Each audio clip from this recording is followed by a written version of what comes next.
So today I am here with the same thing, वो सारी चीजें मैं पढ़ाने के लिए आज यहाँ आया हूँ गाइस। और ये वीडियो बहुत इन्फॉर्मेटिव होने जा रही है, लेकिन आपने इस वीडियो को एंड तक देखना है।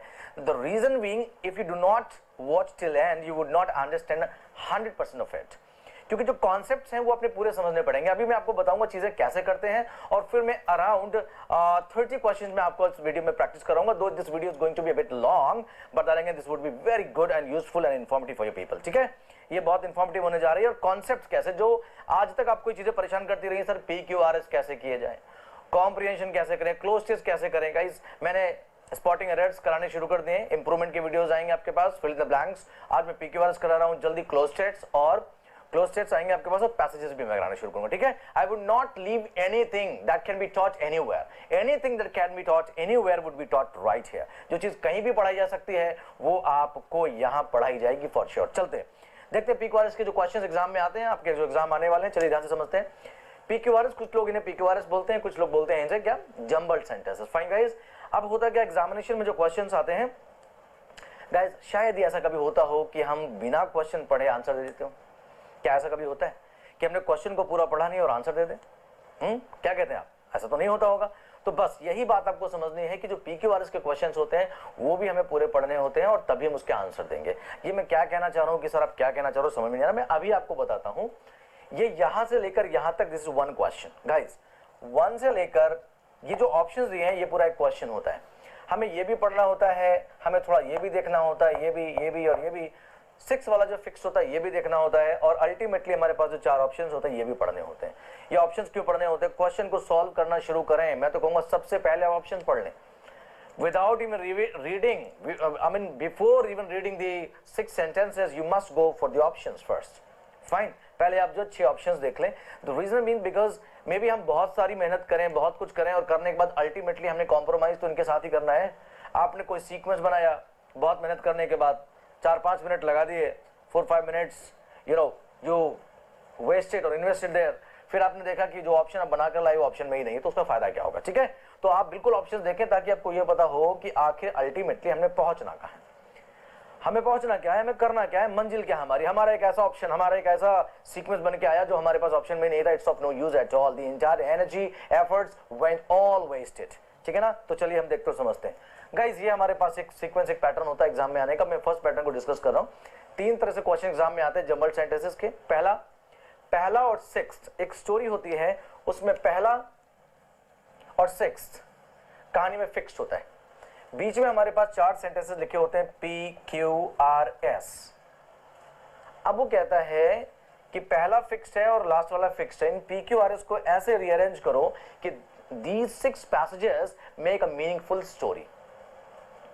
PQRS जो 4 है उन्हें ऐसे रीअरेंज करना होता है कि वो मिलकर एक ऐसा सीक्वेंस बना दे जिससे एक मीनिंगफुल स्टोरी बन जाए। तो मेक श्योर गाइस कि पूरा क्वेश्चन हम समझ पाते हैं। फाइन, मैं आपको बताऊंगा। जी हाँ, ऑप्शंस को इसलिए पढ़ते हैं क्योंकि अल्टीमेटली हमें इनमें से एक को चूज करना होता है। हमारी अपनी तो चलनी नहीं हो, हमें लिखना नहीं है, चूज करना ऑब्जेक्टिव है। दूसरी बात क्या है कि कई बार पहले को पढ़कर हमें नेक्स्ट का पता चलता है, कई बार लास्ट को पढ़कर हमें सेकंड लास्ट का पता चलता है। होता है, कई बार होता है पहले को पढ़कर अगले का पता नहीं चल रहा, लास्ट को पढ़कर पिछले का पता नहीं चल रहा। तो अगर आपको पहले को पढ़ने पहला फिक्स सेंटेंस है, पढ़ने के बाद पता चलता है कि सीक्वेंस में पहले P आएगा, तो आप ऑप्शंस देखते हो, हमारे पास ऑप्शन में एक ही P है, हम टिक कर सकते हैं। Is it clear? और कई बार पता नहीं चलता कि पहले को पढ़ने के बाद अगला कौन सा होगा, तो कई बार ऐसा होता है कि हम 6 को पढ़ने के बाद सेकंड लास्ट समझ जाते हैं कि लास्ट में हमारा ये ऑप्शन होना चाहिए। तो इस तरह से हम चीजों को पढ़ते हैं। अब देखिए, समझे जरा जो मैं आपको बताने जा रहा हूं, बहुत ध्यान से समझेंगे। होता क्या है, जैसे ये ऑप्शंस आए, ऑप्शंस इसलिए पढ़ते हैं आप, कई बार ऑप्शन से बहुत बड़ी हेल्प मिलती है। जरा यहाँ एक चीज नोटिस करेंगे, सपोज सेम क्वेश्चन आ जाए और ये ऑप्शंस आपके पास एग्जाम में आ जाए, तो क्या आपको एक चीज कॉमन नहीं नजर आती? कहानी का पहला फिक्स्ड है और 6th फिक्स्ड है। एक और चीज फिक्स हो गई, S और S। मतलब ये कि कहानी में रीअरेंजमेंट के बाद S is going to be the last sentence, है ना, सेकंड लास्ट, 6 के पहले आएगा। तो अब आपके पास 6 सेंटेंसेस थे और 6 नहीं बल्कि 3 फिक्स हो गए। अब सिर्फ 3 को ही फिक्स करना कर लेंगे।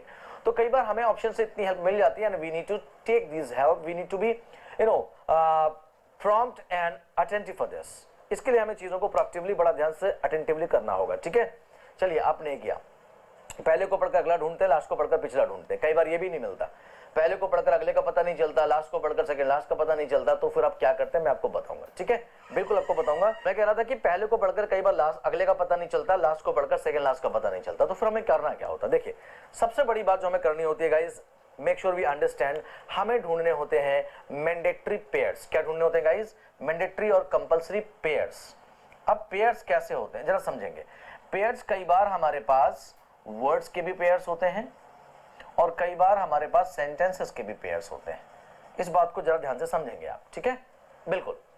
होता क्या है, अगर कहीं किसी सेंटेंस में सपोज कोई पहला सेंटेंस है और वो किसी प्रपोजिशन पर खत्म हो गया, तो you all must be knowing कि प्रपोजिशन के बाद वी यूज अ नाउन और प्रोनाउन और आईएनजी फॉर्म, जेरेंड जिसे बोलते हैं। अगर पहला सेंटेंस प्रपोजिशन पर खत्म हुआ तो अगला आने वाला किस पर शुरू होगा? वो या तो किसी नाउन प्रोनाउन से शुरू होगा या जेरेंड वर्ब आईएनजी से शुरू होगा, राइट। तो ये पेयर्स होते हैं। सपोज कोई सेंटेंस दैन पर खत्म हो गया, THAN दैन, तो उसके पहले क्या आना चाहिए आपको पता है? कंपैरेटिव डिग्री आनी चाहिए। Is it clear? देखिए ये बहुत अच्छा तब समझ में आएगा या तो आप पहले मुझसे पढ़ चुके हैं या कहीं ना कहीं आपने बेसिक एक बार कर लिया है, ठीक है। क्योंकि अभी तक हम जो करते रहे या टीचर्स आपको पढ़ाते रहे, ऐसा होता था ये अच्छा लग रहा है इसे टिक कर दो, ये खराब लग रहा है इसे हटा दो। देखो इसे अच्छे खराब से हर बार बात बननी नहीं है। टेक्निकल चीजें हैं, हमें अप्लाई कर सकते हैं, will get to know, fine, ये चीजें हमें पता चलेंगी। ग्रामर आती है तो चीजों को हम अप्लाई कर पाते हैं, टेक्निकल चीजें हमें आती है तो we apply, but if you don't know we just read the sentences and try to guess which is better, which is not, which is good for us, which gives us a complete meaning and all। ये चीजें ना कई बार they are not going to help you in the examination every time। हर बार तुम्हें अच्छा लगना खराब लगना is not going to help you out। तो टेक्निकल चीजें मैं आपको बताऊंगा, या तो आप क्वेश्चन एग्जाम में करके आओगे या छोड़ के आओगे, गलत टिक करने की जरूरत नहीं पड़ेगी। ध्यान से समझेंगे और आगे चलेंगे, ठीक है, प्रैक्टिकली। तो मैं कह रहा था हमें पेयर्स ढूंढने होते हैं। पेयर्स कई बार वर्ड्स के होते हैं। अगर कोई सेंटेंस प्रपोजिशन पर खत्म है तो हमें अगला क्या चाहिए होगा? नाउन प्रोनाउन या जेरेंड। अगर कोई सेंटेंस हमारा दैन पर खत्म है तो क्या चाहिए होगा हमारे पास?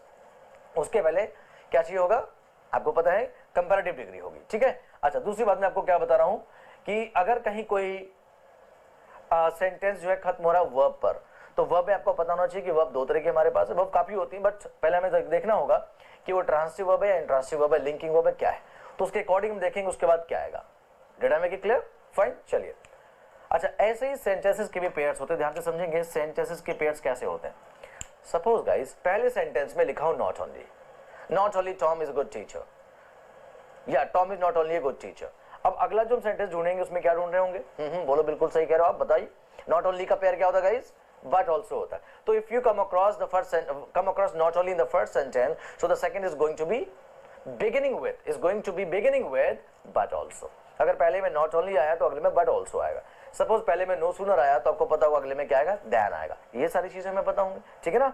और बहुत सारे पेयर्स होते हैं, आपने कंडीशनल्स पढ़े होंगे, कंडीशनल सेंटेंसेस, उसमें आपको पढ़ाया जाता है first type, second type, third type and mixed conditionals, वो भी पेयर्स होते हैं। जैसे you would have one the game if I had helped you, तो आपको पता है हैड थर्ड फॉर्म, जो सबऑर्डिनेट क्लॉज में हैड थर्ड फॉर्म होता है उसका पेयर क्या बनता है? Would have, should have, could have, might have, must have, third form, ठीक है ना। तो सेंटेंसेस के भी पेयर्स होते हैं और वर्ड्स के भी पेयर्स होते हैं। ये तो मैं बार बार आपको बताता हूं कि पार्ट्स ऑफ स्पीच जब आप पढ़ते हैं तो आपने ये नहीं देखना होता कि डेफिनेशन क्या है, बल्कि आपने उनके फंक्शंस और रोल समझने होते हैं, जो कि मैं पढ़ा रहा हूं, ठीक है। आपको वीडियोस मिलेंगे। अब आगे देखते हैं गाइस। तो पेयर्स का ध्यान रखना होगा, मैंडेटरी पेयर्स हमें ढूंढने होते हैं। इसमें नॉट ओनली मिला तो अगला बट ऑल्सो। सपोज लास्ट वाले में बट ऑल्सो है तो उसके पहले नॉट ओनली आ जाएगा, ठीक है ना। कई बार ऐसा नहीं होता, हर बार तो पेयर्स नहीं मिलते। कई बार ऐसा होता है कि Tom is a good teacher, अब इसमें ना नॉट ओनली है ना नो सूनर है, कुछ भी नहीं है, तो फिर हम क्या करेंगे? सिंपल है, PQRS कहीं ना कहीं पढ़ेंगे। पता चला कि Q में लिखा हो नॉट ओनली और S में लिखा है बट ऑल्सो। ध्यान से समझ रहे हो ना। मैं पहले को पढ़कर अगले का पता चल पाया, लास्ट वाले 6 को पढ़कर सेकंड लास्ट का पता चल पाया। तो वी रेड Q जिसमें लिखा था not only, sentence not only say था, और S में लिखा था बट ऑल्सो। तो बहुत सिंपल हो गया कि Q के बाद क्या आएगा? S आएगा। ऐसे ऑप्शंस देख लेना, अगर हमारे पास एक मिलता तो टिक करना और आगे बढ़ना। Did I make it clear? यानी ultimately conclusion, the first sentence of the story helps us finding out the next one, and the last sentence of the story helps us getting the second last. Most of the times, sometimes we don't get it.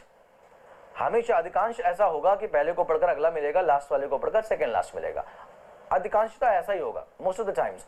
But कभी कभी नहीं होता है। तो अगर कभी कभी नहीं होता है तो मैंडेटरी पेयर्स वाला एक फंडा लगाएंगे। अभी मैं जब प्रैक्टिस कराऊंगा गाइस तो ये सारे पेयर्स मैं आपको समझाता हुआ चलूंगा, ठीक है। सारी चीज समझ में आएंगी और you will feel like it's kind of magic going on in the class. ऐसा लगेगा कि ऐसा भी होता है। और फिर मैं एक बार बता दूं, जो भी क्वेश्चन में प्रैक्टिस करा रहा हूं, spotting errors, improvements, fill in the blanks या पीक्यूआरएस, क्लोजेस या पैसेजेस, वो सारे के सारे प्रीवियस ईयर्स के क्वेश्चंस हैं। तो उसमें ये नहीं होगा कि कुछ इजी हैं या डिफिकल्ट हैं या ट्रिकी हैं, जो भी है वो एग्जाम में आए हुए हैं और वैसे क्वेश्चंस आते हैं। Did I make it clear? Fine. Model नहीं है, मॉडल पेपर से नहीं हो।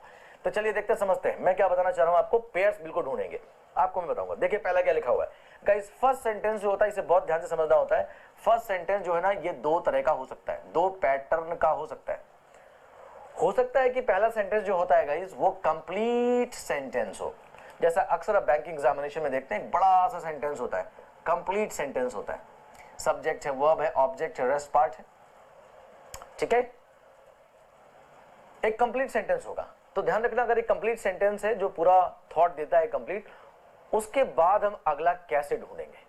एक तो हम ये देखेंगे कि the first sentence is a complete sentence, क्या वो कंप्लीट सेंटेंस है। तो याद रखना, जब भी कोई कहानी शुरू होती है तो मोस्ट ऑफ द टाइम्स की बात कर रहा हूं मैं, उसमें जरूर कुछ इंट्रोडक्टरी कैरेक्टर्स आएंगे, नाउन्स आएंगे, ठीक है।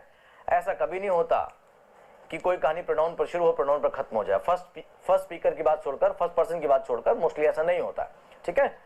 कई बार आई वी यू को तो ले लेते हैं विदाउट नाउन भी, क्योंकि उसमें क्या होता है, बोलने वाला राइटर बन जाता है और सुनने वाला यू रीडर बन जाता है, तो वो चलता है। बाकी जो होते हैं, कभी कोई स्टोरी नहीं होती जो प्रोनाउन पर शुरू हो, प्रोनाउन पर खत्म हो। तो इन द फर्स्ट सेंटेंस, जो कि कंप्लीट सेंटेंस है गाइस, हमारे पास कुछ नाउन्स होंगे, कुछ इंट्रोडक्टरी कैरेक्टर्स आएंगे। Did I make it clear? Right. ऐसा कभी नहीं होता। जैसे सोचो, सपोज किसी दिन मैं क्लास में और आपसे कहूं कि he was a nice guy, he used to help me, I used to help him, he met me last Sunday, but today he met with an accident and he died. सुना आपने?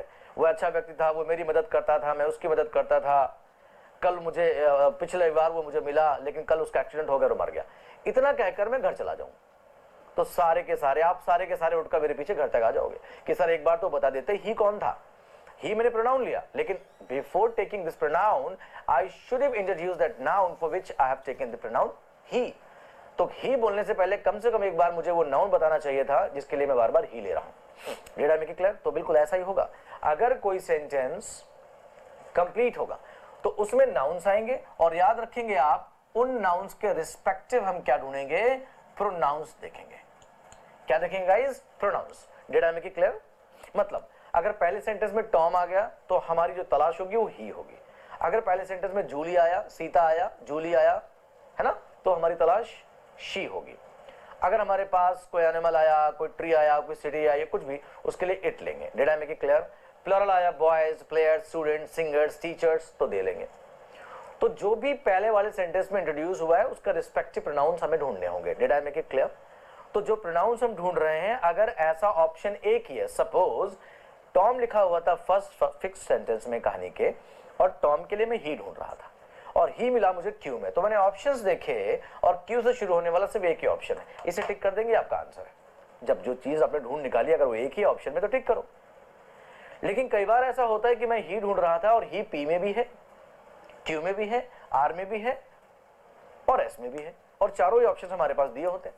तो उस case में क्या करेंगे मैं आपको बताऊंगा। घटनाओं के घटने का एक लॉजिकल सीक्वेंस होता है, घटनाओं के घटने का एक तर्कसंगत क्रम होता है, और वो हमें समझना होता है। इसीलिए मैं कह रहा हूं कि अपने वीडियो को लास्ट तक देखना है। मैं कई क्वेश्चंस की जब प्रैक्टिस कराऊंगा तो ये जो है ना, ये कोई रूल्स नहीं होते जो मैं आपको बता रहा हूं, ये मेरा personal observation, it's a kind of trick for you people. You would not come these things, you would not come across these things in any of the books in the market, and hardly does any teacher teach such things. Is it clear? तो आपने ये चीजें ज्यादा clear होंगी, ज्यादा समझ पाएंगे आप चीजों को जब मैं एग्जांपल्स आपको दूंगा। तो you need to be with me till the end of the video. अभी मैं आपको समझाऊंगा। चलिए, तो नाउन्स के साथ क्या देखेंगे? प्रोनाउंस देखेंगे। एक में मिला तो टिक कर देना, बट अगर चारों में लिखा हुआ है गाइस तो घटनाओं का एक क्रम होता है, ठीक है। समझा ही देता हूं, अभी एग्जांपल तो दूंगा ही। जैसे मैंने आपसे कहा कि टॉम एक अच्छा एम्प्लॉय है, कहानी की शुरुआत हुई, पहला सेंटेंस क्या है? टॉम एक अच्छा एम्प्लॉय, फिक्स है ये। उसके बाद मैंने कह दिया टॉम ऑफिस जाता है, नहाता है, खाता है, जल्दी घर वापस आता है और सैलरी पा जाता है। ये 6 सेंटेंस हो गए। तो आपको क्या लगता है, मैंने कहानी सही बताई आपको? टॉम एक अच्छा एम्प्लॉय है, ऑफिस चला जाता है, नहाता है, खाता है, घर जल्दी वापस आता है और सैलरी पा जाता है। आपको लग रहा है कुछ गलत हुआ? अरे भाई, नहाना खाना वो पहले करेगा, फिर ऑफिस जाएगा, फिर घर वापस आएगा और सैलरी पाएगा। तो चारों में ही तो था, टॉम के लिए ही चारों में लिखा हुआ था। But we need to be attentive, we need to be careful enough while sorting these sorts of sentences. ऐसे sentences को सीक्वेंस में लाने के लिए हमें समझना होगा और देखना होगा, ठीक है ना। वो चीजें मैं और प्रैक्टिस से अभी आपको करा दूंगा, तो घटना को क्रम होता है समझाऊंगा। नाउन्स के लिए रिस्पेक्टिव प्रोनाउंस ढूंढ रहे होंगे, लेकिन कई बार क्या होता है जो नाउन्स फर्स्ट सेंटेंस में लिखा होता है, कई बार सेम नाउन्स राइटर दोबारा कहीं पी में, क्यू में, आर में, एस में लिख देता है। तो मेक श्योर कि जो नाउन फर्स्ट टाइम आए हैं अगर वो रिपीट हुए हैं तो मोस्ट ऑफ द टाइम्स वो नाउन्स और नाउन्स, यानी पहले जो नाउन आ गए दोबारा फिर नाउन्स, क्योंकि राइटर चाहता है स्पेशल अटेंशन, उन नाउन्स पर खास ध्यान चाहता है। तो कई बार नाउन बोलने के बाद दोबारा अगर वो नाउन लेता है, रिपीट करता है, तो आपने वो नाउन वाला सेंटेंस पहले ले लेना है और फिर उसके लिए क्या लेंगे, रिस्पेक्टिव प्रोनाउन लेंगे। Did I make it clear? आ रही बात समझ में? प्रैक्टिस से और समझ में आएगी। याद रखना, मैंने पहला सेंटेंस समझाया जिसका पार्ट मतलब टाइप 1 था, ये सेंटेंस कंप्लीट होगा, तो कंप्लीट है तो हमारे पास नाउन्स होंगे, और नाउन्स के लिए मोस्ट प्रोबेबली अगर नाउन आया तो पहले नाउन्स लेना, और नहीं तो नाउन्स के लिए प्रोनाउंस लेंगे। Did I make it clear? पहला।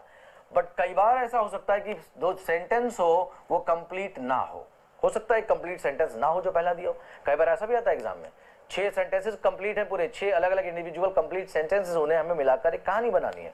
और कई बार एक ही सेंटेंस के 6 टुकड़े होते हैं, 6 पार्ट्स होते हैं, और उन 6 पार्ट्स को हमें क्या रीअरेंज करके एक मीनिंगफुल सेंटेंस बनाना होता है। Did I make it clear? तो 6 सेंटेंस कंप्लीट वाले कैसे रीअरेंज करेंगे मैंने अभी आपको बताया, बट कई बार टुकड़ों में आता है, पार्ट्स में आता है, सेंटेंस एक ही होता है, 6 पार्ट्स होते हैं। तो गाइस ये बताओ, कहानी का पहला पार्ट जो फिक्स होगा, अगर वो सेंटेंस नहीं सेंटेंस का पार्ट है तो कम से कम क्या हो सकता है? कम से कम क्या हो सकता है? सोचो और बताओ भाई, मैं आपको शॉर्टेस्ट पार्ट देने जा रहा हूं किसी सेंटेंस का, कम से कम क्या दूंगा? याद रखना,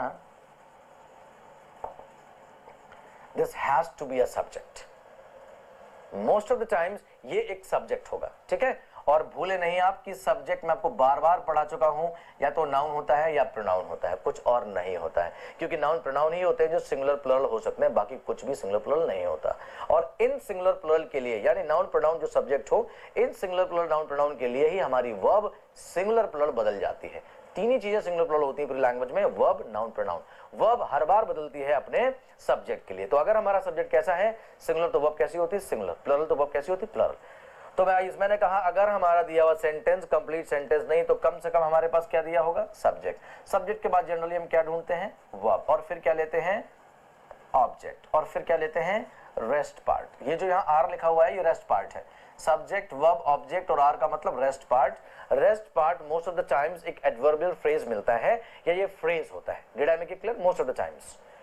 तो देखो जरा चीजों को कैसे करना है। सब्जेक्ट, सब्जेक्ट के बाद क्या ढूंढेंगे, वर्ब, उसके बाद ऑब्जेक्ट, उसके बाद रेस्ट पार्ट।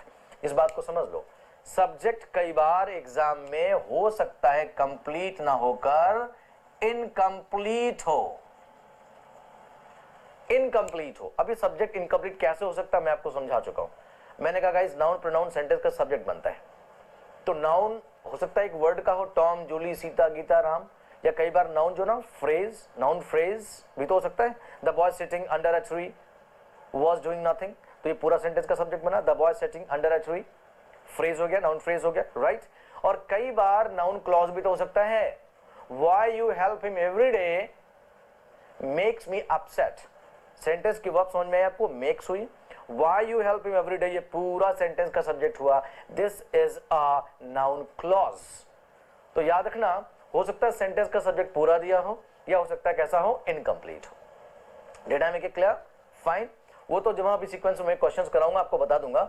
तो अगर सब्जेक्ट इनकम्प्लीट होगा तो कंप्लीट करेंगे, कैसे करेंगे मैं आपको बताऊंगा। वर्ड्स को जोड़ने के लिए, वर्ड्स को जोड़ने, याद रखना लैंग्वेज में दो ही तरह के कनेक्टर्स होते हैं। अगर एक दिया हुआ वर्ड आपके सेंटेंस का सब्जेक्ट नहीं बन सकता, अगर वो नाउन प्रोनाउन सेंटेंस का सब्जेक्ट नहीं बन सकता, तो याद रखना अगला वर्ड जो जोड़ा जाएगा, जो नाउन प्रोनाउन जोड़ा जाएगा, वो प्रीपोजिशन से जोड़ा जाएगा। इसलिए या तो फ्रेज होता है या वो क्लॉज होता है, ठीक है। चलिए, तो अगर सेंटेंस का सब्जेक्ट कंप्लीट नहीं है तो हम उसे इनकम्प्लीट मानेंगे, और आगे कैसे कंप्लीट करेंगे भी एग्जांपल से समझाता हूं। और उसके बाद वर्ब, क्या हर वर्ब के बाद हम ऑब्जेक्ट लिखते हैं? Guys, do we write object after each verb? No, it's not. Your answer must be no, because if a verb is transitive only then it will take an object, otherwise it would not take an object. अगर कोई क्रिया, अगर कोई verb कैसी है, transitive है, only in that condition it is going to take an object, otherwise it will be written without an object. तो भाई वही मैं कह रहा हूं कि verb को देख लेंगे, ग्रामर सारी अप्लाई होगी अगर हमें आती है। और ऐसे नहीं पढ़ना होता है, डेफिनेशन पढ़ लिया, अपने फंक्शंस नहीं पता होते हैं, सारी चीजों को समझ के पढ़ना होता है। तो वर्ब के बाद ऑब्जेक्ट देखेंगे, और मैं आपको बता चुका हूं ऑब्जेक्ट भी फिर से एक बार नाउन या प्रोनाउन होता है। वर्ब उस वर्ड को बोलते हैं जो टेंस बताती है। Did I make it clear? Right guys, चलिए यही बात मैं आपको बता रहा था। आप इसी तरह नोट करेंगे, स्क्रीनशॉट लेंगे। मैं एक बार समझाता हूं और फिर मैं क्वेश्चंस की प्रैक्टिस कराऊंगा मेरे साथ। 25-30 क्वेश्चंस आप करेंगे। I will be out of the picture, आप इसका स्क्रीनशॉट ले लें, ठीक है? चलिए स्क्रीनशॉट ले लें गाइस।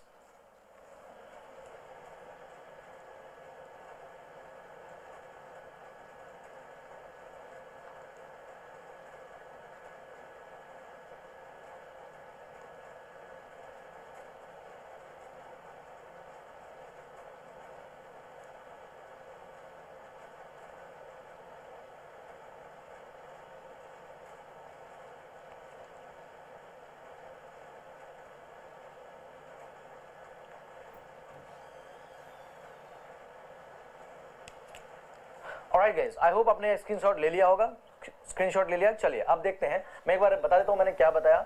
PQRS का ये फर्स्ट टाइप मैं आपको बता रहा हूं जब हमारे पास कहानी के पहला और अंतिम first and six sentence would be fixed. कहानी का पहला और छठवां जो है फिक्स होगा, बीच में 4 जम्बल्ड होते हैं, उनको रीअरेंज करके मीनिंगफुल पैसेज बनाना होता है।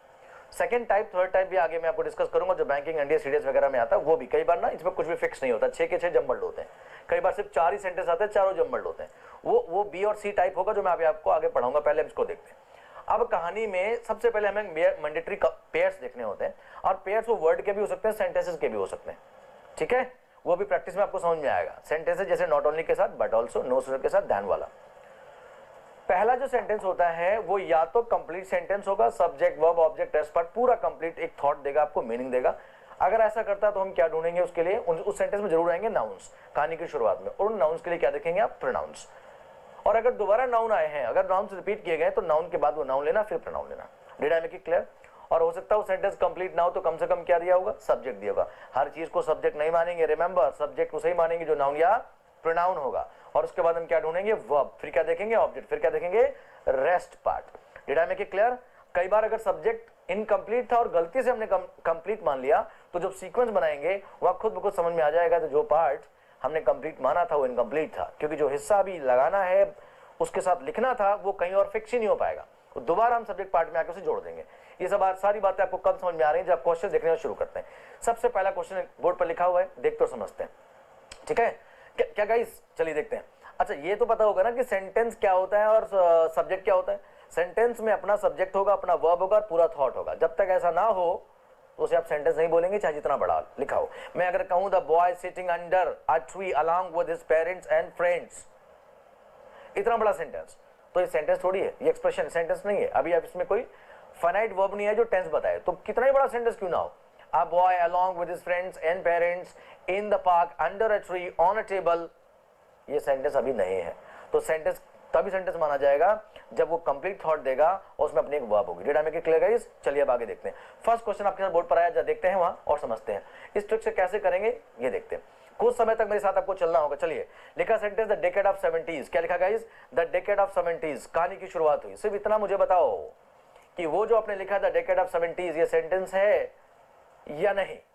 द डेकेड ऑफ 70s, क्या लगता है आपको? सेंटेंस है कंप्लीट? बड़ा जरूर है लेकिन ये फ्रेज है, सेंटेंस नहीं। हम इसे सब्जेक्ट मानेंगे। क्या मानेंगे गाइस? सब्जेक्ट। अब हमें क्या करना है? सब्जेक्ट, यानी अभी हम पैटर्न ए पे नहीं बल्कि बी पर, यानी दूसरे पैटर्न पर है। तो जो लिखा हुआ वो सेंटेंस नहीं, तो हमने उसे क्या माना? सब्जेक्ट। और सब्जेक्ट के बाद हमें क्या चाहिए होगी? वर्ब। क्या चाहिए होगी? वर्ब। तो आप पी क्यू आर और एस का पहला ऑप्शन पढ़ेंगे। तो पी में जो पहला वर्ड लिखा हुआ एंड, गाइस सब्जेक्ट मिल चुका था, हमारी तलाश वर्ब है। क्या ढूंढ रहे हैं आप? वर्ब। सब्जेक्ट है ना? The decade of 70s subject है ना कि सेंटेंस है? सेकंड पार्ट का आया क्वेश्चन, ये सेकंड टाइप का हो गया, ठीक है? तो पी का पहला वर्ड लिखा एंड, क्या ये वर्ब है? नहीं ना। क्यू में क्या लिखा हुआ है? ऑफ, क्या ये वर्ब है? नहीं ना। आर में लिखा है विमेन्स लिटरेचर एग्जिस्ट, क्या ये वर्ब है? ना पी में वर्ब है, ना क्यू में है, ना आर में है। तो बचा क्या? एस। और एस में क्या लिखा? Saw a growing acceptance. Saw, तो मेरे ख्याल से जो वर्ब है वो एस में है। किसमें गाइस? एस में। अब हम ऑप्शन देखते हैं। हमारे पास ऑप्शन है पी क्यू एस आर, चारों अलग अलग है। पहला है आर एस पी क्यू, फिर है क्यू पी एस आर, फिर है पी क्यू आर एस और लास्ट में है एस क्यू आर पी। तो भाई जो हमने ढूंढा एस में ही वर्ब थी और एस के ऑप्शन, एस का एक ही ऑप्शन है एस क्यू आर पी, तो यही आपका आंसर है। ध्यान देंगे, जो हमारे पास दिया हुआ फिक्स सेंटेंस था, पहला वाला सेंटेंस नहीं सब्जेक्ट था। सब्जेक्ट के लिए हमने वर्ब ढूंढी और वर्ब ढूंढने के लिए आपको पहला वर्ड पढ़ना होगा। आपने देखा, समझा और आगे चले, और वो एस में लिखा था सॉ। ठीक है गाइस, चलिए नेक्स्ट क्वेश्चन की तरफ चलते हैं। प्रैक्टिस करते समय सारी चीजें क्लियर होती चली जाएंगी। बस पहले वो करना जो मैं करा रहा हूं, फिर अपना दिमाग लगाना। कुछ क्वेश्चंस मैं आपकी प्रैक्टिस के लिए छोड़ूंगा, कमेंट करके you will have to tell me the answer. This has to be a very interactive session. मैं कुछ बताऊं, आप सीखें, फिर आप मुझे बताएं कि सर ये होगा या नहीं होगा, फिर मैं देखूंगा आप तक कितनी बातें पहुंच पाई हैं, कितना आप समझ पाए हैं। सेकंड क्वेश्चन देखिए बोर्ड पे क्या लिखा है। पहला फिक्स लिखा हुआ है द पेन। क्या लिखा गाइस? The pen. अब सिर्फ इतना बताओ मुझे, ये सेंटेंस है या सब्जेक्ट है? सब्जेक्ट है ना, तो हमें क्या चाहिए होगा? वर्ब। तो वर्ब ढूंढ रहे हैं हम। अब देखो पी में लिखा विच, क्या ये वर्ब है? नहीं। क्यू में लिखा इज, क्या ये वर्ब है? यस। और देखो कहीं और तो वर्ब नहीं है। टू राइज अबव, ये भी वर्ब नहीं, क्योंकि टेंस नहीं बताता, इन्फिनिटिव और नॉन फाइनाइट वर्ब, इसे नहीं लेंगे। S thought and ideas. Thought and ideas ये जो हमारे हैं, ये तो हमारा नाउन है, थॉट्स एंड आइडियाज है। तो हमारे पास जो वर्ब है गाइस वो क्यू में है। किसमें गाइस? क्यू में। और क्यू के कितने ऑप्शन देखो जरा, सिर्फ एक ही ऑप्शन लिखा, वो भी ए लिखा है, क्यू एस पी आर। क्या लिखा है? Q S P R. तो ऑप्शन ए हमारा आंसर है, टिक करो, आगे बढ़ो। यहां अभी आपको पूरा पढ़ने की जरूरत भी नहीं पड़ रही, बिल्कुल यही ऑप्शन है। चलिए अगला देखते हैं। नेक्स्ट क्वेश्चन देखें गाइस, लिखा है पीजी वुड हाउस। क्या लिखा है? PG would house. क्या लगता है आपको, सेंटेंस है या सब्जेक्ट है? सेंटेंस होता तो इसमें अपनी वर्ब होती और कंप्लीट मीनिंग दे रहा होता। आई होप ये सेंटेंस तो नहीं है, तो हम सब्जेक्ट कंसीडर करेंगे। जी हाँ बिल्कुल, आप सब्जेक्ट कंसीडर करेंगे। और अब हमें इस सब्जेक्ट के लिए क्या चाहिए गाइस? वर्ब चाहिए। क्या चाहिए? वर्ब। अब आप जब वर्ब देखना शुरू करेंगे तो आपको दो वर्ब्स मिलती हैं, जरा यहां देखना, दो वर्ब्स मिलती हैं। एक होता है राइटिंग, राइटिंग, और दूसरा हमारे पास क्या है? Started. Started. Is it clear? एक हमारे पास राइटिंग है और दूसरा क्या है? स्टार्टेड है। तो आप बताओ राइटिंग ले लूं सब्जेक्ट के बाद या स्टार्टेड ले लूं? गाइस कोई भी जो आईएनजी फॉर्म होती है वो फाइनाइट वर्ब तब बनती है जब उसके पहले कोई ऑक्सिलरी आती है, हेल्पिंग वर्ब आती है। Is, am, are, was, were, will be, shall be, कुछ भी ऐसा आएगा। तो अगर मैं राइटिंग लेता तो उसके पहले कोई वर्ब चाहिए होती, बी की फॉर्म चाहिए होती, बी फॉर्म चाहिए होती, तो ये मैं नहीं ले सकता। तो वर्ब क्या बची? स्टार्टेड। अब स्टार्टेड किस में है? आर में है। हमें देखना आर के कितने ऑप्शन है, Q R S P, P S R Q, Q S R P. तो गाइस एक ही तो ऑप्शन बचा। समझ आया हमने स्टार्टेड क्यों लिया और राइटिंग क्यों नहीं लिया? जब भी आप आईजी फॉर्म लिखते हैं तो उसके पहले कोई ना कोई बी फॉर्म लिखते हैं। तो हमारे पास जो आंसर बना कौन सा होगा? R Q S P. Did I make it clear? क्योंकि जो स्टार्टेड था वो आर में था। आई होप यहां तक क्लियर होगा। चलिए नेक्स्ट क्वेश्चन की तरफ बढ़ते हैं, देखते हैं और समझते हैं। ठीक है, चलिए चलिए गाइस देखते हैं थर्ड क्वेश्चन को। सॉरी फोर्थ क्वेश्चन होगा आपका, ये पीजी वुड हाउस वाला हो गया। चलिए देखते हैं क्या लिखा हुआ है। सबसे बोर्ड पहले देखिए, बोर्ड पे लिखा है दोज हु आर लिखा हुआ है। ये जो पहला फिक्स लिखा हुआ है, लिखा है दोज हु आर। तो गाइस पहला फिक्स हमारे पास कहानी में है। इतना मैं फिर आपसे पूछना चाहूंगा, जरा मुझे आंसर दें, ये सेंटेंस है या नहीं? है या नहीं? कंप्लीट सेंटेंस तो नहीं है। चलिए हम पूरी ग्रामर यहां लगाते हैं। यानी फर्स्ट सेंटेंस में लिखा है दोज हु आर। क्या लिखा है? Those who are. जरा समझना, दोज हु आर। अब आप पूरी ग्रामर यहां लगाते हैं, जो कुछ आपने देखा है, सीखा है, समझा आज तक मैं आपको बताऊंगा और आप अग्री करेंगे। चलिए देखते हैं। तो आप बता दें आर के बाद आप क्या लिख सकते हैं। अब जो हम ढूंढ रहे हैं वो क्या, मैं आपको बताऊंगा। ये वर्ब आर। क्या हम आर के बाद आर लिख सकते हैं जो पी में लिखा है? पी में क्या लिखा है? आर। और क्यू में क्या लिखा हुआ है? से। और आर में क्या लिखा है? आर में लिखा है एंड इमोशनल। एंड इमोशनल मैं पहला पहला वर्ड लिख रहा हूं। अब पी क्यू आर, अब चेक कर लो, अगर पी क्यू आर में से कोई एक आ रहा है इसके बाद तो वो आंसर होगा, अगर नहीं आ रहा तो फिर एस के बारे में क्या देखना, वो आंसर होगा। क्या आप आर के बाद कभी आर लिख सकते हैं? एक वर्ब के बाद वर्ब लिखा जाता है सेम फॉर्म में, पूरी लैंग्वेज में कभी ऐसा नहीं होता। तो पी ऑप्शन को निकाल देंगे। Is it clear? फिर क्या हम आर के बाद सही लिखते हैं? आर। आर बी फॉर्म है, बी फॉर्म के बाद बी जो ऑक्सिलरीज होती है, as am are, was, were, being और बीन, इनके बाद दो ही बातें आती है, या तो आईएनजी फॉर्म आती है या थर्ड फॉर्म आती है। इनके साथ आईएनजी हमेशा तब आता है जब ये एक्टिव वॉइस में होते हैं, और बी फॉर्म के बाद थर्ड फॉर्म हमेशा तब लिखी जाती है जब वो पैसिव वॉइस में होते हैं। तो पी के बाद ये V1 का तो कोई ऑप्शन ही नहीं बचता, यानी क्यू भी हट गया। Did I make it clear? Be forms के बाद आईएनजी एक्टिव वॉइस में, और थर्ड फॉर्म, बी फॉर्म्स के बाद थर्ड फॉर्म पैसिव वॉइस में। ये V1 तो कभी आता ही नहीं। ठीक है, अब देखते हैं आर। ये तो एंड लिखा हुआ, ये तो कुछ है ही नहीं। या इस वर्ब के बाद हम कंजंक्शन लिख सकते हैं? कंजंक्शन दो सेंटेंस को जोड़ता है, ये तो गलत हो गया। तो हमारे पास बचा क्या? एस। एस को पढ़ने की जरूरत नहीं है, जब पी क्यू आर पिक्चर में नहीं आ सकता तो ऐसे ही आएगा। और एस के हमारे पास कितने ऑप्शन है जरा देखेंगे आप। ए में लिखा P Q R S, B में लिखा S Q P R, C में लिखा क्यू आर एस पी, और डी में लिखा आर एस पी क्यू। तो मैंने कहा हमारे पास एस वाला ऑप्शन होना चाहिए था, तो एस क्यू पी आर, यानी आंसर इसका क्या हुआ, बी हो गया। क्या हो गया, बी। क्या मेरी बात समझ में आ गई, राइट? अगला देखते हैं, अगले क्वेश्चन की तरफ बढ़ते हैं, देखते हैं, समझते हैं। देखिए अगला क्वेश्चन लिखा हुआ, जरा पढ़ें एक बार और फिर हम उसे करते हैं। लिखा है सरदार वल्लभ भाई पटेल। क्या लिखा है, सरदार वल्लभ भाई पटेल। फिर से मैं आपसे ये चीज पूछूंगा कि ये सेंटेंस है या सब्जेक्ट है, बताएं। क्या ये सेंटेंस है? बिल्कुल है, ये एक सब्जेक्ट माना जाएगा। सरदार वल्लभ भाई पटेल एक नाउन है, सब्जेक्ट तो बन सकता है, राइट? नाउन है। तो अब हम क्या ढूंढ रहे हैं गाइस, क्या ढूंढ रहे हैं हम? अब हम ढूंढ रहे हैं एक वर्ब। क्या ढूंढ रहे हैं, वर्ब ढूंढ रहे हैं।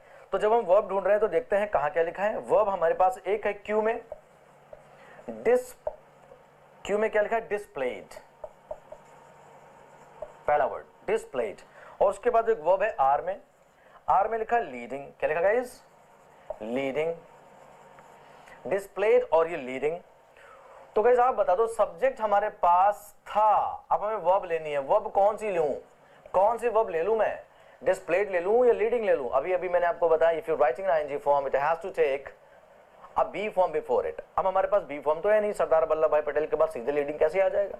तो हम क्या लेंगे गाइस, सरदार वल्लभ भाई पटेल, ये वाला रॉन्ग हो गया, डिस्प्लेड लिया जाएगा। हम वर्ब ढूंढ रहे थे, वर्ब दो में मिली, क्यू में और आर में। आर मैंने आपको बता दिया आईएनजी फॉर्म है, जो कि it will always be used after be forms and we did not have be form in the picture, so we compromise with the option Q. और क्यू के कितने ऑप्शन है जरा देखेंगे एक बार। पहले में लिखा है एस आर पी क्यू, फिर बी में लिखा हुआ है आर क्यू एस पी, सी में लिखा क्यू एस पी आर और P R Q S D में। तो आंसर क्या हो गया इसका, सी हो गया। Did I make it clear? इसका आंसर हो गया सी। प्रैक्टिकली चलो, लॉजिकली, टेक्निकली सारी बातें यहां पर लगाते हुए चलनी है। हमें अच्छा लग रहा है, मतलब नहीं, आपको समझ आ रहा होगा कि मैं पूरे आंसर्स भी नहीं पढ़ रहा हूं। रीजन, जो ऑप्शन हमने निकाले, अगर ऐसा एक ही ऑप्शन है तो टिक कर आगे बढ़े। चिंता मत करें, भी ऐसे भी ऑप्शंस आएंगे जो हम बनाकर लाएंगे ना। क्यों हमें लग रहा है क्यों आएगा, क्योंकि दो ऑप्शन मिलेंगे, तब क्या करेंगे वो भी मैं आपको बताऊंगा। फिलहाल चलते हैं नेक्स्ट क्वेश्चन की तरफ। देखिए अगला क्वेश्चन जो लिखा हुआ है बोर्ड पे देखिए आप, हैप्पीनेस। क्या लिखा है, हैप्पीनेस। पहले में लिखा है हैप्पीनेस, तो आई होप जो हैप्पीनेस है वो सब्जेक्ट है, सेंटेंस नहीं है। अब हमारी तलाश क्या है, जैसे वर्ब है। क्या है, वर्ब। देखना शुरू करते हैं, वर्ब कहां पर है। पी में ध्यान से देखो ऑफ लिखा हुआ है, क्यू में लिखा है इंटेंस, इनकन्वीनियंस, ये भी वर्ब नहीं है। आर में इज लिखा हुआ है, इज, और एस में लिखा हुआ है। तो सब्जेक्ट के बाद हमें वर्ब चाहिए होगी, और वर्ब हमें कहां मिली गाइस, आर में। आर में क्या लिखा था, is. Did I make it clear?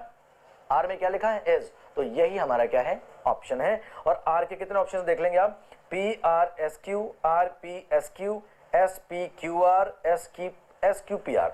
तो जब मैंने आर निकाला तो ऑप्शन बन गया B, R P S Q, R P S Q, B इसका आंसर चाहिए। Is it clear?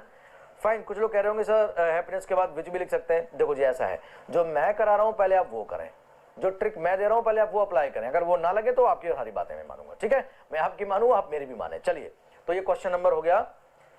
अब हम अगला चलते हैं, नेक्स्ट क्वेश्चन की तरफ देखते हैं, समझते हैं और आगे चलते हैं। फाइन। देखिए थोड़ा सा पैटर्न बदलेगा। और पहला क्वेश्चन देखिए बोर्ड पर जो लिखा हुआ उस क्वेश्चन को देखें।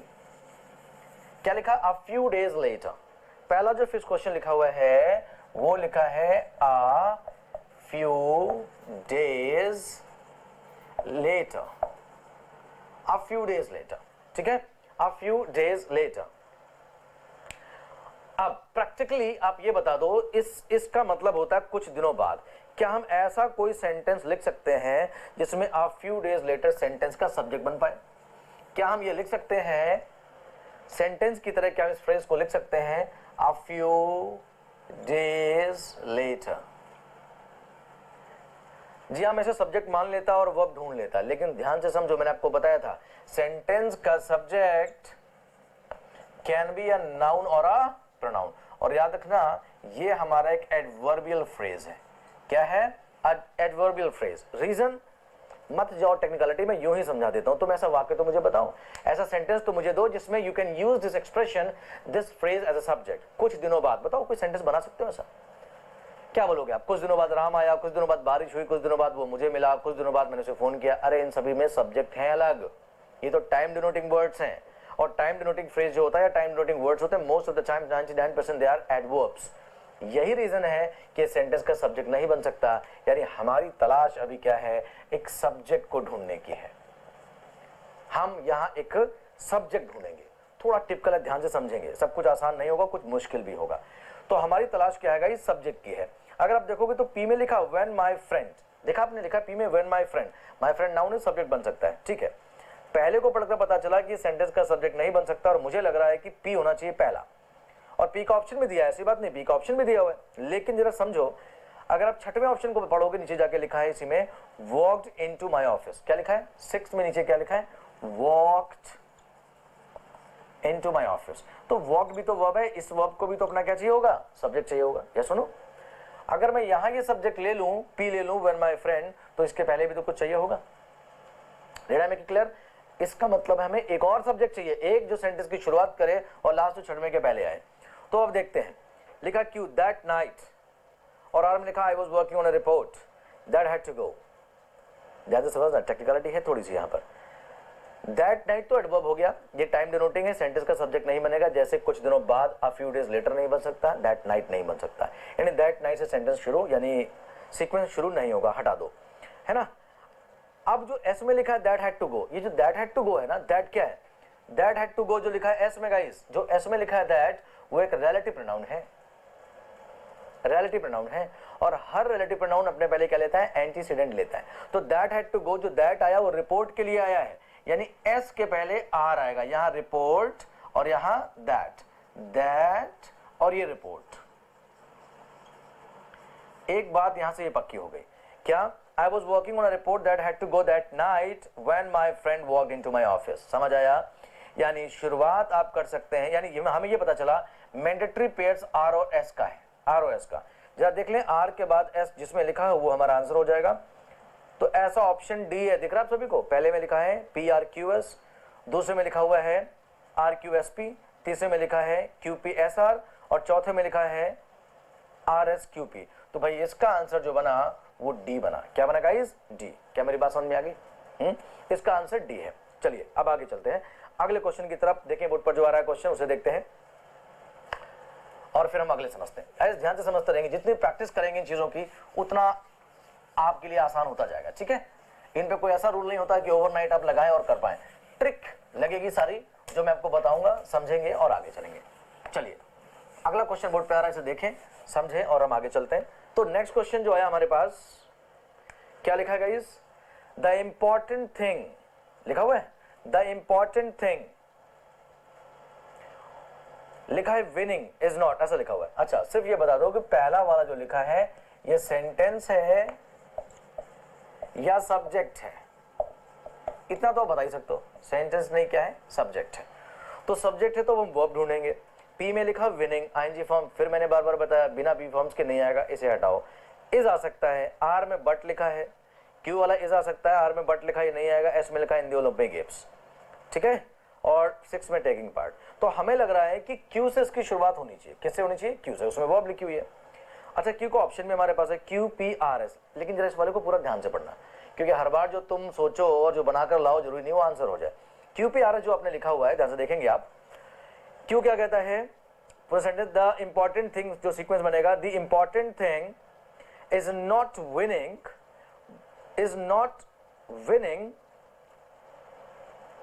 आर, फिर इसके बाद आ रहेगा but in the Olympic games taking part. ये थोड़ा सा ऑड लग रहा होगा आपको, है ना। ये एंड हुआ, बट हुआ, और हुआ, एल्स हुआ, ये जो होते हैं वो एक जैसी चीजों को लेते हैं, एक जैसे पार्ट ऑफ स्पीच, ठीक है।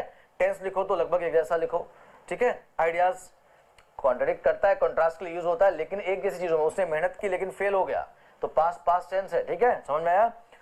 तो भाई देखो ऐसा है, इसमें हुआ क्या, जिसको हमने सेंटेंस का सब्जेक्ट माना था वो सब्जेक्ट कंप्लीट नहीं बल्कि इनकम्प्लीट था।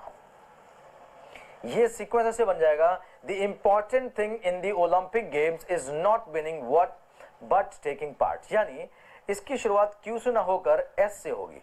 सेंटेंस का सब्जेक्ट सिर्फ एक नाउन नहीं बल्कि एक फ्रेज है, नाउन फ्रेज बनाना पड़ेगा और बन जाएगा the important thing in the Olympic games is not winning but taking part. Did I make it clear guys? Fine. तो ऐसा ऑप्शन कौन सा होगा, बी, इसका आंसर हो गया बी। ध्यान से देखें, समझे और आगे चले। चलिए अगला क्वेश्चन देखते हैं। अगला जो क्वेश्चन है उसे देखते हैं, समझते हैं। देखिए बोर्ड पर आपके लिए अगला क्वेश्चन आ गया, क्या लिखा हुआ है? In the upside down, in the upside down, in the upside down. चलिए गाइज ये क्वेश्चन मैं आपके लिए छोड़ूंगा, आप करेंगे, और नेक्स्ट वीडियो में जब मैं PQRS के लाऊंगा तो मैं इनके आंसर्स आपको दूंगा, ठीक है। चलिए देखते हैं, समझते हैं। इस क्वेश्चन को मैं आपके छोड़ रहा हूं। You need to comment below the answer of this question in the upside down. इसमें ए आंसर होगा, बी होगा, सी होगा, डी होगा, और नेक्स्ट वीडियो में आपको बताऊंगा। चलिए अगला देखते हैं, नेक्स्ट क्वेश्चन लिखा जो महात्मा गांधी वालों से देखते हैं। लिखा है महात्मा गांधी, पहला, अब फिर से मुझे इतना बता दो, महात्मा गांधी, महात्मा गांधी सेंटेंस है या सब्जेक्ट है? आई होप ये सब्जेक्ट है। अब हमारी तलाश क्या होगी? वर्ब होगी, राइट। चलिए पी में लिखा है इंडस्ट्रियलाइजेशन, आई होप ये वर्ब नहीं है तो पी नहीं होगा। क्यू में क्या लिखा हुआ है? टू द प्रॉब्लम्स, क्या ये वर्ब है? नहीं ना, हटाओ उसको। फिर हमारे पास क्या लिखा हुआ है? वॉज नो आंसर, ठीक है, वर्ब है, वॉज वर्ब है, लेकिन थोड़ा प्रैक्टिकल भी रहो यार, ये ऐसी इंग्लिश किस काम की? Mahatma Gandhi was no answer, ये कौन सी इंग्लिश है? Mahatma Gandhi was no answer, तो ये भी नहीं। अब हमारे पास बचा क्या? S, Mahatma Gandhi believe that, Mahatma Gandhi believe that, यानी एस से शुरुआत होगी, और एस हमारे पास किस किस ऑप्शन में देखना होगा? Q S P are option A है, बी में लिखा है पी आर क्यू एस, ये भी नहीं होगा, R Q S P, D S P R Q, answer हो जाएगा इसका डी। जो आप फाइनल आंसर निकाल कर लाते हैं उसे एक बार पढ़ लिया करें, ठीक है। हालांकि 99% वही आंसर होगा जो ट्रिक से मैं बता रहा हूं अगर आप करते हैं, लेकिन एक बार करने से पहले उसे पढ़ लेते हैं, ठीक है। तो इसका आंसर हो गया डी, बहुत आसान। चलिए अगला देखते हैं क्वेश्चन जो लिखा हुआ है, उसे देखते और समझते हैं। क्या लिखा हुआ अगला क्वेश्चन? लिखा है the second named motive, the second named motive. अच्छा क्वेश्चन है, ये भी एग्जाम में आया हुआ है, और मैं चाहूंगा कि आप इस क्वेश्चन को भी सॉल्व करें, और नेक्स्ट वीडियो में आपको बताऊंगा। Comment the answer for this question too. I want you guys to participate, I want your 100% participation. ये चीजें वो नहीं है कि आपने एक रूल पढ़ा और जाके एक्सरसाइज पूरी कर ली, इसके लिए प्रैक्टिस चाहिए होती है। I want the answer from you people. चलिए अगला एक और देखते हैं। इसका अगला क्वेश्चन जो लिखा है the works of William Shakespeare, दिखा आपको? The works of William Shakespeare, ये बताओ ये सेंटेंस है या सब्जेक्ट है? आई होप ये सब्जेक्ट है। अब हमें क्या चाहिए होगी? वर्ब। क्या चाहिए गाइस? वर्ब। तो ढूंढना शुरू करते हैं। पी में लिखा है प्रोवाइडेड अस, क्या लिखा? Have provided us, have provided अस, तो मिल गई वर्ब। अब आप क्यू में देखो दैट लिखा है, वो वर्ब नहीं होती। आर में लिखा सच, ये वर्ब नहीं होती है, और एस में लिखा ये भी नहीं होती। तो हमारे पास जो वर्ब है वो पी में है। किसमें गाइस? पी में। और पी के कितने ऑप्शन हमारे पास है ये भी देख लो, अगर एक है तो वही आंसर है। तो पहला क्या लिखा है? पहला लिखा है R Q S P, S Q R P, P S Q R, Q P S R, तो आंसर इज सी। सेंटेंस था, सब्जेक्ट नहीं। सब्जेक्ट के बाद क्या ढूंढा हमने? Verb. Did I make it clear? बहुत सिंपल। अभी सेकंड पैटर्न यानी सेकंड टाइप का जो क्वेश्चंस है वो भी आने वाले हैं, जिसमें कंप्लीट सेंटेंसेस दिए होंगे, डोंट वरी, वो भी आ रहा है, बहुत जल्दी हम उसे करेंगे। चलिए अगला क्वेश्चन देखिए बोर्ड पर जो लिखा हुआ है। लिखा very many people, very many people. आप में से कई लोग तो कह रहे होंगे सर ये तो गलत ही लिखा हुआ है, वेरी मेनी पीपल क्या होता है? Let's forget it. Very many people सही लिखा है, यहाँ जो वेरी है वो एडवर्ब की तरह यूज हो रहा है, वी वुड नॉट एक्चुअली से that's wrong. Very many people, मुझे सिर्फ इतना बताओ ये सेंटेंस का सब्जेक्ट है या सेंटेंस है? आई होप ये सेंटेंस का सब्जेक्ट है। अब हमें क्या चाहिए होगी? वर्ब। क्या चाहिए गाइस? वर्ब। आप देखना शुरू करोगे, पी में लिखा है फ्रॉम, क्या लिखा है? फ्रॉम। क्यू में लिखा है स्पेंट, आर में लिखा है दैट, एस में लिखा वेज। तो हमारे पास एक ही ऑप्शन बचा क्यू, जिसमें स्पेंड लिखा हुआ है, स्पेंड लिखा हुआ है, यानी क्यू से शुरुआत होगी। तो ऑप्शन देखो क्यू हमारे पास है क्या? पहले में पी एस क्यू आर, दूसरे में क्यू एस पी आर, फिर लिखा क्यू पी आर एस, फिर लिखा आर पी क्यू एस। ध्यान से समझना। तो भाई देखो ए और डी तो नहीं है, क्योंकि हमारे पास जो सेंटेंस की शुरुआत होनी है क्यू से, और ऐसा बी में है और सी में है। Did I make it clear? B में और सी में। तो जी अब हमारे पास दो ऑप्शन, अगर एक ही होता तो बात बन जाती, but don't worry about it, क्योंकि अगर हमारे पास दो ऑप्शन बचते हैं, still we have only one option, because we need to read only one of them. अगर दो ऑप्शन है तो उनमें से सिर्फ एक ही पढ़ना है, या तो वो आंसर है, और अगर वो आंसर नहीं तो दूसरे को क्या पढ़ना, दूसरा अपने आप ही आंसर होगा। Did I make it clear? तो ये भी कर सकते हैं। चलिए क्यू के बाद एस आएगा, पी सिर्फ इतना देखना है, शुरुआत क्यू से पक्की हो गई। अब आप एक चीज ध्यान से देखेंगे, सेंटेंस ऑप्शन एस को देखेंगे जो लिखा है वेज क्वाइट डिफरेंट। क्या लिखा है? Was quite different. पहले को पढ़कर शुरुआत का पता चल गया, लेकिन हमें आगे पता नहीं चल पा रहा था क्या आना चाहिए। आप सारे जानते होंगे कि ये जो डिफरेंट होता है एडजेक्टिव, ये अपने बाद फ्रॉम लेता है। क्या लेता है? मैंने पहले ही कहा था मैंडेटरी पेयर्स होते हैं, कंपलसरी पेयर्स होते हैं, तो डिफरेंट के बाद फ्रॉम आएगा। डिफरेंट लिखा हुआ एस में और फ्रॉम लिखा है पी में। शुरुआत क्यू से हो और एस के साथ पी आए एक साथ, शुरुआत क्यू से हो एस के साथ पी आए, ऐसा ऑप्शन बी है। QSPR। क्या मेरी बात समझ में आई? क्योंकि डिफरेंट के बाद फ्रॉम आना था, शुरुआत क्यू से होनी थी, क्यू में वर्ब थी, तो अब हमारे पास एक ही ऑप्शन बचा, कौन सा? B, QSPR। सेंटेंस नहीं था, सब्जेक्ट था, हमने वर्ब ढूंढी, वर्ब मिली किसमें? क्यू में, क्यू के दो ऑप्शंस मिले, फिर हमने देखा कि और क्या क्लू मिल सकता है, तो आपने देखा कि एस में डिफरेंट लिखा था और डिफरेंट का पेयर क्या बन पाएगा? Is P. तो QSPR इज योर आंसर। ठीक है, चलिए अब हम आगे चलते हैं और आगे चलते हैं, देखते समझते हैं और आगे चलते हैं। चलिए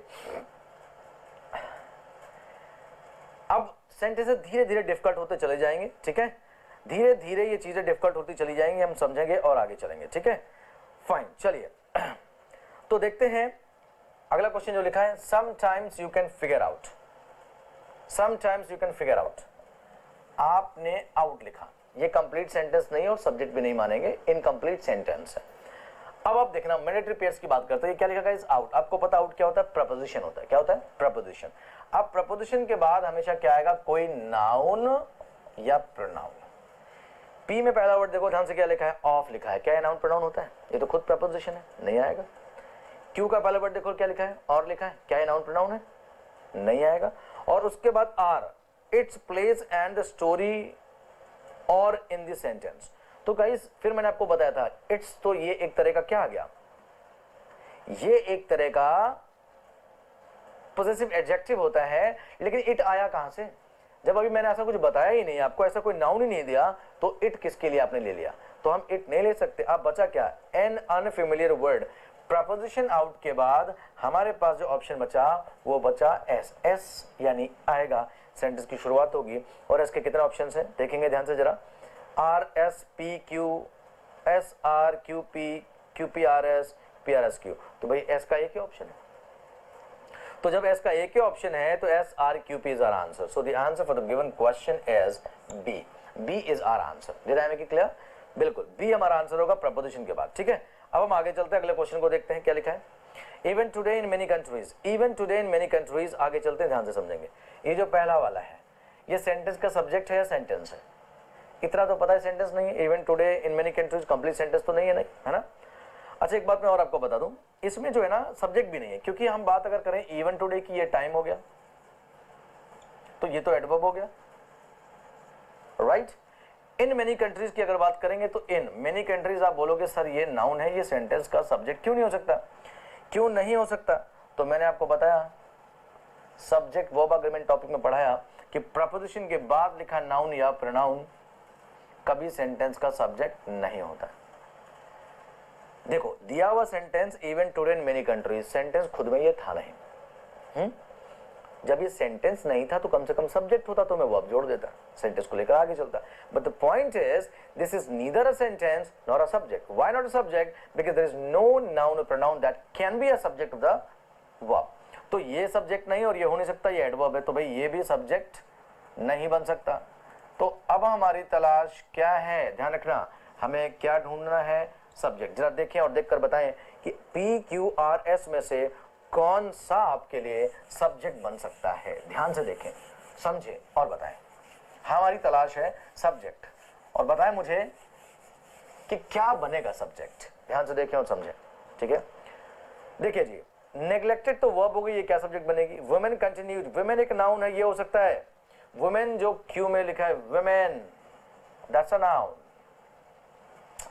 this could be a subject because this is a noun, हो सकता है। फिर आर में हु लिखा हुआ है, आर में हु लिखा, हु एक प्रोनाउन होता है, ये सेंटेंस इंटरोगेटिव तो है नहीं, तो ये जो हु है वो रिलेटिव प्रोनाउन है। कौन सा है? अब आपको पता होगा कि हर रिलेटिव प्रोनाउन अपने पहले क्या लेता है? एंटीसीडेंट लेता है।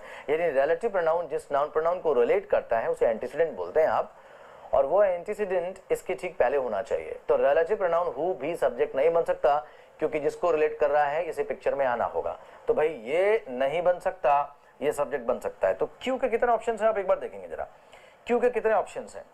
अच्छा क्यू के फिर दो ऑप्शन हमारे पास, अगर एक होता तो बात बन गई होती, कोई बात नहीं, कोई इशू नहीं। अब क्यू के बाद एस है और क्यू के बाद पी है। अब हम ये देखते हैं, देखो शुरुआत पक्की होगी कि क्यू से होगी। Even today in many countries women continue to be neglected and there are फार।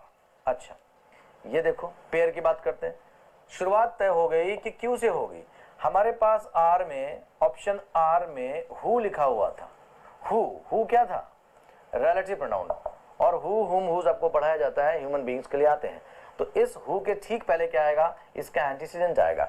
तो एंटीसीडेंट कौन सा हो सकता है, women continue to be, Q से शुरुआत हो गई, कंटिन्यू टू बी। मैंने आपको बताया था बी फॉर्म के बाद दो ही बातें आती हैं, या तो हम क्या करते हैं, खैर यहां देखते हैं क्यू के बाद एस और पी, हमें यही चेक करना है एस आएगा या पी आएगा। तो मैं आपको बता देता हूं, देखो कैसे होता है।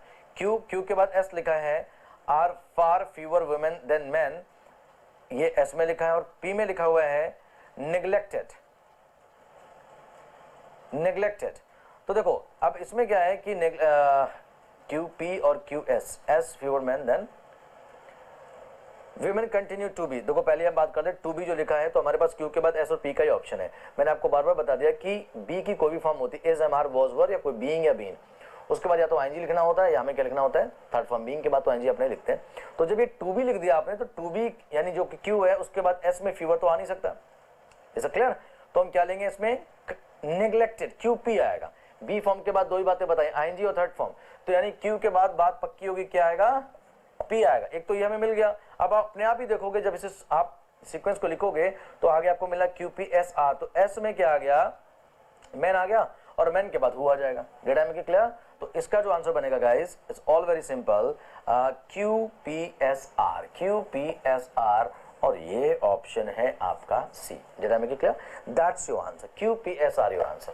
चीजें थोड़ी सी कॉम्प्लिकेटेड होंगी, लेकिन if you are attentive and logical you will get each and everything from the lecture. Fine, थोड़ा पेशेंस रखना होगा, चीजें वैसे भी कम आपको पढ़ाई जाती हैं, लेकिन पेशेंस रखेंगे तो हर एक बात सिखाने की गारंटी और प्रॉमिस मेरा है, ठीक है। चलिए ये क्वेश्चन हो गया। उसके बाद चलते हैं अगला क्वेश्चन जो लिखा हुआ है। पहले में लिखा काल सगान, सिर्फ इतना बताओ ये सेंटेंस है या सब्जेक्ट, सेंटेंस है या सब्जेक्ट। सेंटेंस तो ये नहीं है, तो हम इसे सब्जेक्ट मानेंगे। क्या मानेंगे, सब्जेक्ट।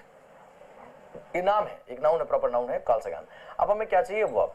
तो अब वर्ब देखते हो किस में है, क्यू, सॉरी क्यू में लिखा हुआ है, तो क्यू से शुरुआत होनी चाहिए। लेकिन जैसे ही आपने देखा तो हमारे पास चारों ही ऑप्शंस एस से शुरू है, S R P, Q S Q R P, S P R Q, S Q P R. तो गाइस जब हमारे पास चारों ऑप्शंस ही एस से हैं, तो ये भले ही सब्जेक्ट था, इसके बाद आपको क्या लेना पड़ेगा, एस लेना पड़ेगा, और उसके बाद वर्ब ले लेंगे, ऑप्शन एस। ये तो हो गया सब्जेक्ट, सब्जेक्ट के बाद एस लेना पड़ेगा। एस में क्या लिखा है, Carl Sagan in his essay, Carl Sagan in his essay. अब इन हिज एसे आ गया, उसके बाद तो वर्ब ले लें। तो जो वर्ब लेने की बात आएगी वो आपको किस में मिला, क्यू में। यानी एक बात तय हो गई, एस क्यू हमारा ऑप्शन बनेगा, एस क्यू हमारा ऑप्शन बनेगा। लेकिन एस क्यू के हमारे पास दो ऑप्शंस हैं, बी और डी। और मैं आपको पढ़ा चुका हूं कि अगर हमारे पास दो ऑप्शंस होते हैं तो दो नहीं, सिर्फ एक ही होता है। इनमें से एक ऑप्शन आपको पढ़ना होगा, बी या डी, एक पढ़ना होगा। अगर वो आंसर है तो टिक करना, अगर वो आंसर नहीं है तो अगला वाला अपने आप ही टिक करेंगे। ये फिर से मैं तीसरा क्वेश्चन आपके लिए छोड़ रहा हूं, और आप कमेंट करेंगे कि इस क्वेश्चन का आंसर क्या होगा, and I reply to you people. Fine, next video में आई विल कवर इट, ठीक है। चलिए आगे चलते हैं नेक्स्ट क्वेश्चन की तरफ, देखते हैं, समझते और आगे बढ़ेंगे। धीरे धीरे चीजों को मैं बढ़ा रहा हूं, ठीक है, धीरे धीरे कंप्लीट। अभी ये सारे क्वेश्चन हमने टाइप 1 के किए हैं, और अभी हम टाइप 2 के क्वेश्चंस करेंगे when we will have complete sentences. तो पहला देखिए गाइस क्या लिखा है, पहला लिखा है टूरिस्ट आर फ्लडिंग इनटू, क्या लिखा है, tourist are flooding into, tourist are flooding into लिखा हुआ है। चलिए अब मुझे सिर्फ ये बता दो, ये सेंटेंस है या सब्जेक्ट है। देखो सब्जेक्ट तो नहीं मानेंगे और कंप्लीट सेंटेंस भी नहीं हमें करना है, लेकिन इसकी जो इस सेंटेंस का लास्ट वर्ड क्या, इनटू, और इनटू क्या है आप सभी को पता है, ये एक प्रपोजिशन है, और हर प्रपोजिशन अपने बाद क्या लेता है, नाउन या प्रोनाउन लेता है। डेटा में क्लियर। तो जो आपने पी देखा उसमें अबाउट लिखा पहला वर्ड, और जो क्यू देखा उसमें जो लिखा उसे देखेंगे। आर का पहला वर्ड एंड लिखा है, और एस का पहला वर्ड क्या लिखा है, व्हाट यूज्ड टू बी। तो एक बात ये तय हो गई कि इनटू के बाद पी नहीं आएगा, इनटू के बाद आर नहीं आएगा, अब या तो क्यू आएगा या एस आएगा, क्यू और एस, ठीक है ना। या तो क्यू से शुरुआत होगी और या तो एस से शुरुआत होगी। अभी इस बात को भी तय करते हैं। लेकिन अब देखेंगे जरा आर में जब देखते हैं तो लास्ट में लिखा है थिंकिंग, लिखा हुआ है आर ऑप्शन में, आगे जाके लिखा है थिंकिंग। क्या लिखा गाइस, थिंकिंग। और आपको पता है थिंकिंग प्रपोजिशन अबाउट लेता है, क्या लेता है, अबाउट लेता है, ऑफ भी होता है, अबाउट भी होता है, ठीक है।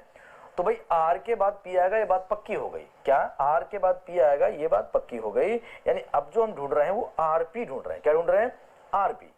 तो ऐसा देखो, या तो शुरुआत क्यू से हो या एस से हो, लेकिन इनमें होना क्या चाहिए? आरपी।